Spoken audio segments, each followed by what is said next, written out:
নমস্কার সবাইকে। আবার একটা সুন্দর ঘরোয়া রান্না নিয়ে তোমাদের সামনে চলে এলাম। বলো তো এটা কী জানা যাচ্ছে? হ্যাঁ, মাছের তেল। দেখো, মাছের তেলে আমি নুন হলুদ মাখিয়ে অল্প তেলের মধ্যে ছেড়ে দিয়েছি। মাছের তেল এটা হচ্ছে কাতল মাছের তেল। সামান্য তেল ছিল, ওটা দিয়ে রান্না করছি। অল্প তেলেই করছি কারণ তেল নিজস্ব তেল ছাড়ে। আমরা খাসির চর্বি খাই, তেল খাই, ওটা কিন্তু ভীষণ হার্মফুল। আর মাছের তেল কিন্তু ভীষণ ভালো।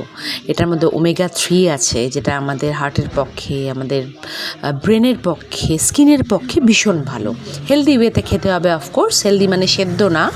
আমি দেখো বেগুন, আলু, পেঁয়াজ, কাঁচা লঙ্কা দিয়ে এটার একটা তরকারি মতন বানাচ্ছি, চচ্চড়ির মতন বানাচ্ছি, যাতে শুধু হলুদ, লবণ, সামান্য মিষ্টি দেওয়া দিয়ে ভালো মতন ভেজে আগে তেলটাকে একটু ভেজে নেবে, তারপরে এইগুলো দিয়ে ভাজবে। ভেজে আগে ঢেকে নেবে।